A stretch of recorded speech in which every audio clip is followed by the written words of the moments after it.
Maintaining a healthy lifestyle is a real challenge for everyone. 6 in 10 people in the United States are either overweight or obese. For many students, entering college is the first time they are living away from home, and thus they are faced with a plethora of new freedoms and responsibilities. First and foremost, finally, there are no more parents to stop them from eating hamburgers, french fries, pizza, ice cream, and so on without any limits. As if avoiding the temptations wasn't hard enough, some young adults even have dietary restrictions, which makes the situation even more challenging. For our purposes, we will define dietary restrictions as any restriction of the diet for either voluntary or medically necessary reasons. This will include veganism, vegetarianism, religious abstinences, food allergies, celiac disease, or any other disease. The availability of healthy and appropriate food is crucial for students.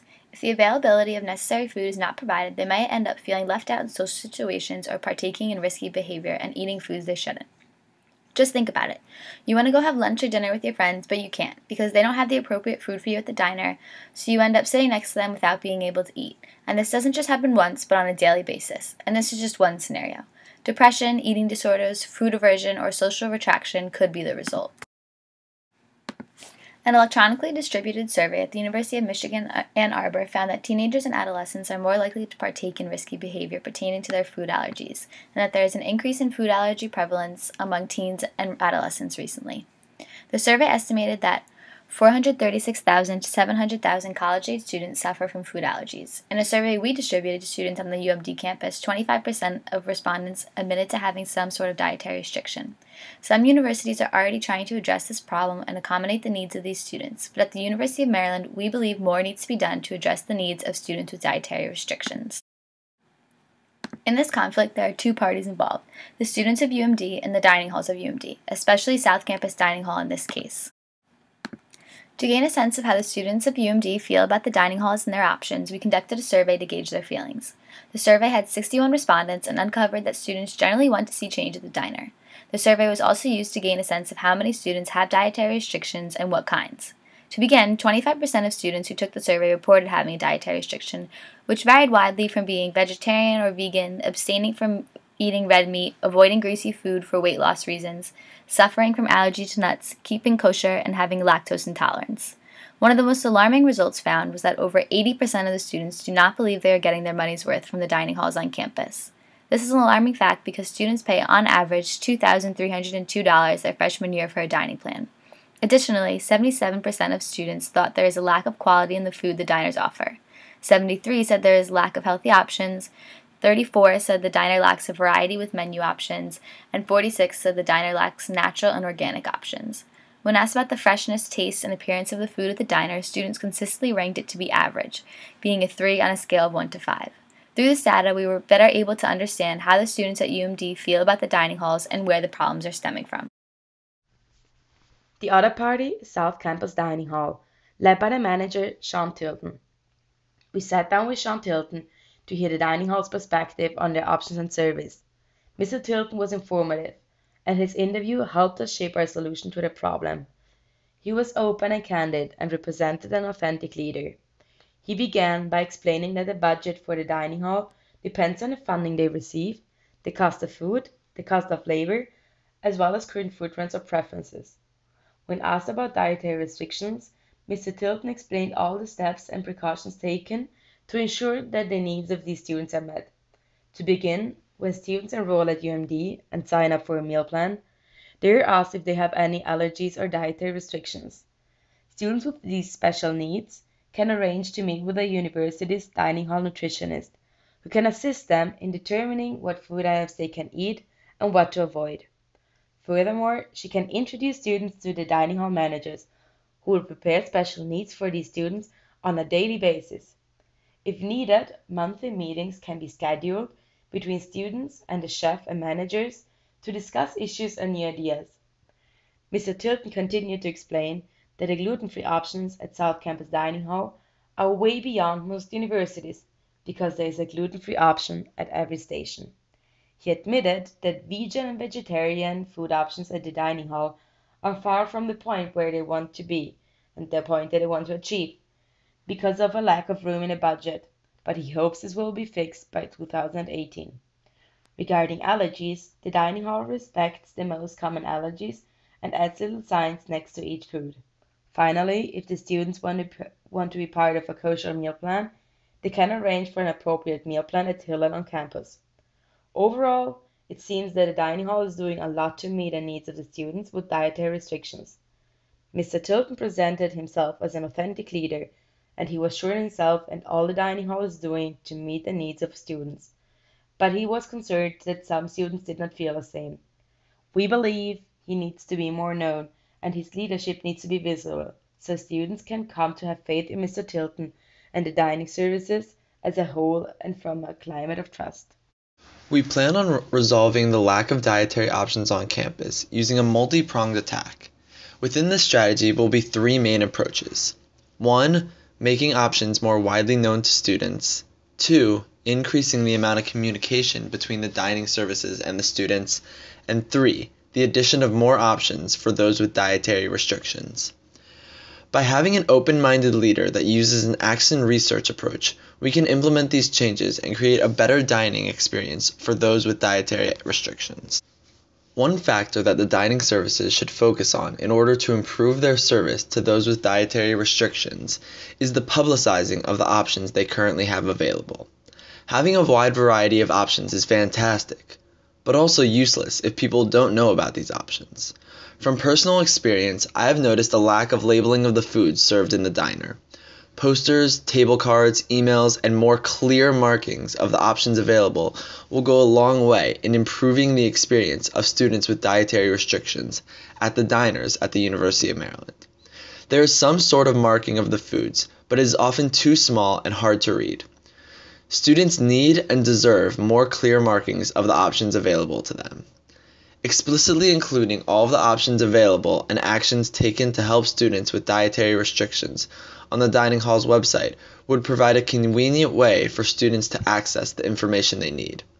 Better publicizing will lead to improved perception of the UMD dining services and overall better service given to students with dietary restrictions. Another way that the University of Maryland can improve the experience of those with dietary restrictions is by increasing the amount of communication between the dining services and students. A study titled Food Allergy and Food Allergy Attitudes Among College Students, performed by Ginnott, Singer, and Baptist, found that the key to successfully meeting the needs of students with dietary restrictions, as well as all other students, is open communication between students and management. After conducting an interview with a dining services manager, we found out that there is an email address that you can use to ask questions, make recommendations, etc. Even better is to hear that you always get a response to your emails. The problem is that this email address is unknown to many students.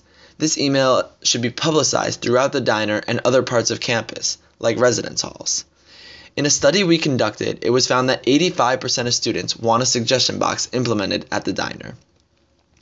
An easy solution to these 85% of students would be to have them know about the email address. By students knowing about this email address, there would be no need for a suggestion box because they would be able to voice their opinions through the email address. Additionally, 30% of students said they would go to a sit-down meeting with representatives from the dining services in order to discuss issues and concerns they have.